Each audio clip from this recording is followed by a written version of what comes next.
In this presentation, I would like to take a look at the removal procedure for your Honda GCV series flywheel. So before we begin, I would like for you to observe the following procedures. Such that we only have one set of tools, which I'll be making my way around the room to complete this task for you essentially.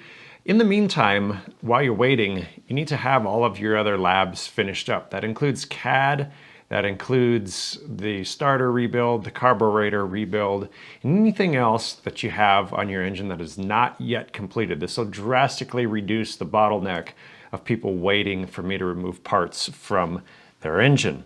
There is a finger guard, as you can see here, that you need to remove before I'm able to get access with the pulley puller to your flywheel. So when that is complete, come see me. You can either bring your engine up or I will roam around the room to remove your flywheel.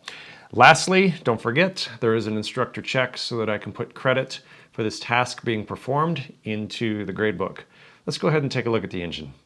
So as we alluded to earlier, this is the finger guard. Just 2 bolts, the standard bolt would hold it on. And that gives me a lot more room to get the puller jaws around the flywheel. The next thing that you need to do is orient your flywheel with the notch facing in this direction so that I can fit the puller around it a little bit easier. So make sure you bring your engine to me with the flywheel in this particular orientation.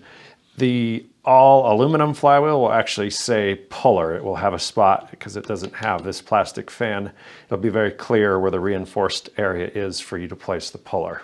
Next, what we're going to do is I'm going to use an air impact and I'm going to remove the flywheel nut. It's the easiest way to do it. Then you can remove the fan. Please note that the fan only fits onto the flywheel in one very specific orientation. Next up, we're going to orient the flywheel approximately here.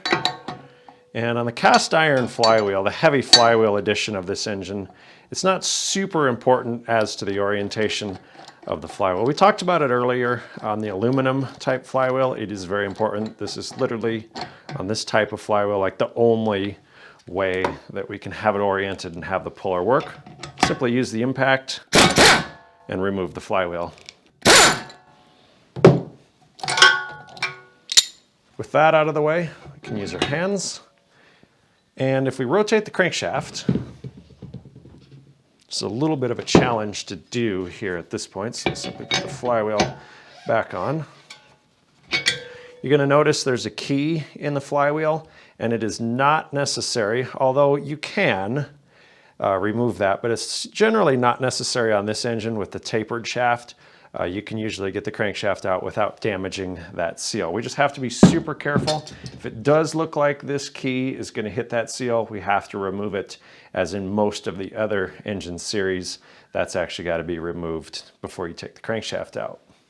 This has been a look at how to remove the flywheel from your Honda GC series engine.